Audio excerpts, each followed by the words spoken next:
On October 31st, 2018, Deltarune was released. Think for a moment about what was going on back then, to what the world was like, where you were in life, and who you were. I was 16. I'd quit high school and gotten my equivalency the year before, and was now taking classes part-time at a local community college. I had my difficulties, as I think everyone does during that transition from adolescence into adulthood, but for the most part, things were going alright and I was in a decent place. I don't remember when exactly I played the Deltarune demo or survey program. It definitely wasn't immediately when it came out, but I don't think it was too long after. I'd heard that it was sort of a sequel to Undertale, and I thought, oh, cool, I like Undertale, I'll give that a try. But I distinctly remember finishing it in just one day. That's not a brag, it doesn't take very long to get through it all, but it did manage to cram quite a bit of substance into that relatively short playtime, which was impressive. We got to revisit characters we like from Undertale, and met new characters like Susie and Ralsei, who were instantly likable and memorable. What worked about Undertale's gameplay was carried over and expanded upon, and it was overall just really nice and interesting to get a new but familiar experience from the mind of Toby Fox. It was a really fun time. But that's kind of all it was, wasn't it? At least at first. Deltarune was great, but it very explicitly wasn't a finished game, and it had some big shoes to fill. Undertale was only 3 years old at that point, and it was and still is a cultural phenomenon. Everyone was playing it and talking about it. There was fan art, fan games, fan theories. MatPat gave it to the Pope. It was a big deal, is what I'm trying to say, and yes, I know that the fandom has, you might say, a mixed reputation, but at its core, what I think that is just a group of passionate people coming together to celebrate something they care about, a piece of art that resonates with them for good reason. It was something special, and as good as Deltarune Chapter 1 might have been, it was only one small part of a game that would come out who knows when. But that was also Deltarune's strength. Its promise. Undertale was one game, and it was done. With Deltarune, we look forward to 6 more chapters of what Toby Fox told us was a grand idea. An idea that had been brewing for years before Undertale had even started development. And an ending that had come to him in a fever dream, and he had known ever since that he had to make a reality. Deltarune, if Toby could realize his vision, would be his magnum opus, and we just had to wait. And wait. And wait. On September 17th, 2021, Deltarune was released.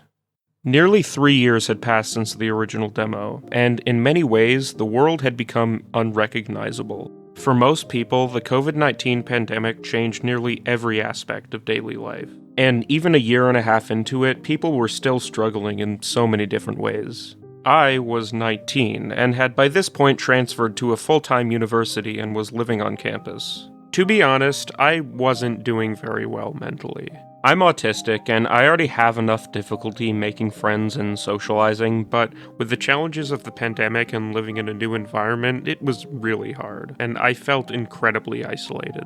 When Chapter 2 was announced, Toby revealed he didn't initially intend to release this chapter for free, but because of how tough things had been for everyone in the world, he decided to give it as a sort of gift to the community. And that was really apt because not only did this game provide some much-needed escapism, in a time where so many people felt alone and isolated, this game really brought so many people together.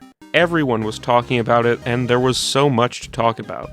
Pretty much everything was bigger and better than Chapter 1. There was an imaginative new world, great new characters, more challenging fights, compelling developments in the story, so many new secrets and mysteries, including a strange and disturbing alternate route which people still don't really know what to make of. And holy smokes, the memes. Chris, get the banana. Chris, where the hell are we? Ralsei smoking a blunt. Anything to do with Spamton. Seriously, that one character's popularity is enough to show how big a deal this chapter was. Deltarune at this point really felt like it had come into its own, and it was amazing to see such a large group of passionate fans be brought together by their shared love for this game.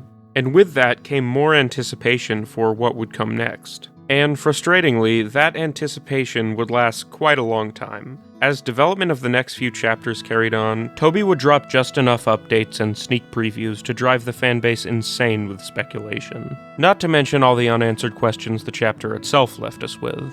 Who's the knight? Who's Mike? What's in the bunker? What?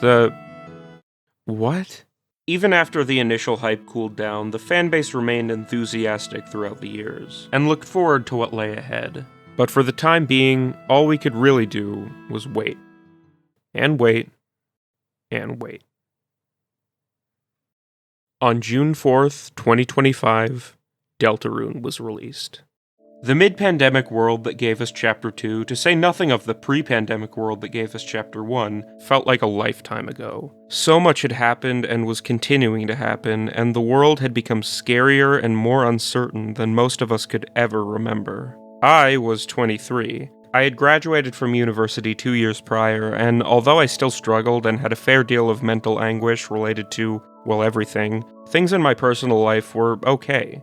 For the first time in a long while, I felt like I really had some sense of direction in life, and that was a good feeling. I had also started a YouTube channel, which was a fun, fulfilling hobby that I really enjoyed.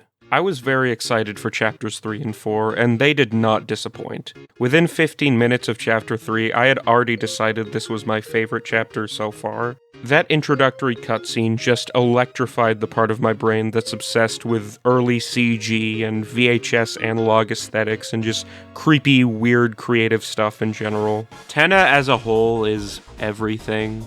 I mean, look at this dude. I love him, and I respect him, and I want the best for him. The creativity really shines through in this chapter. There's so many experimental gameplay elements and ideas that it plays around with, and it all comes together immaculately. And the writing, of course, is also as great as ever. This story is really ramping up, and they're doing so many interesting things with it, and I'm so excited for where it's gonna go. And speaking of which, Chapter 4... wow. Just wow. Pretty much everything I said about Chapter 3 also applies here, but it's also so different from Chapter 3 in so many amazing ways. Just, if you've played it, you know, and if you haven't, you should. Predictably, these two chapters have received an almost universally positive reception. And just like before, the internet has exploded with discussion, art, theories, memes, and all the rest of it. Almost everything the fans thought they knew has been turned on its head, and I love that. There's now a whole new wave of discourse about what all of this means, and I'm sure it'll all get blown up again when the next chapter comes. We only have a year to wait until Chapter 5, which feels like nothing compared to what we had before. But still, I don't think we should be too eager. We should savor this time we have right now when these chapters are still new and exciting, and 5 and beyond are still something to look forward to. Sometimes it's good to wait. And wait. And wait. Episodic gaming isn't anything new.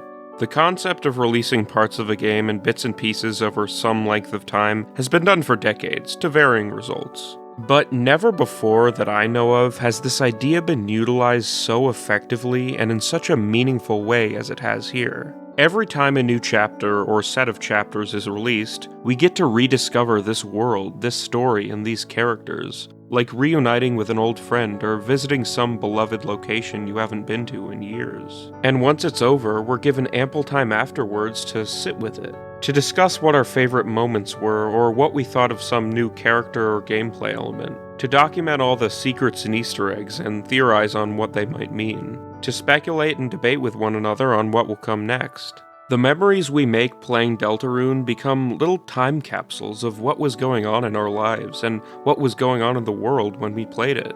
And when a new chapter is released, we get to be reminded of those memories and make new ones, as we fall in love with this game all over again. And by the way, this all applies on the creators' end of things as well. Toby and his team are different people than they were when they started this project. They'll be different people than they are now by the time it's over. And while it's very clear and frankly impressive that this story has been thoroughly planned out from the beginning, that doesn't mean that the way you enact your artistic vision can't change and evolve with time. And to me, it seems pretty evident that the response to each chapter has influenced the direction that future chapters go. A character the fanbase latches onto might receive an elevated level of importance. Feedback about the gameplay might influence design decisions in the future, and if nothing else, Toby Fox can relentlessly make fun of all our fan theories. Eventually, Deltarune will be a full game. Newcomers will be able to buy it and play through the whole story all in one go. The cliffhangers we've been left on for years at a time won't be cliffhangers. They'll be able to just start up the next chapter immediately and see what happens. And unless Toby Fox and his team make some major missteps, I'm sure that will be awesome. But those future players will never get the same experience as those of us who played through each chapter as they were coming out, of living through and participating in each cultural moment every installment represents. As we experience this story over the span of a decade, or however long it's going to take, Deltarune becomes so much more than just a video game. It's a part of our lives that we will never, ever forget.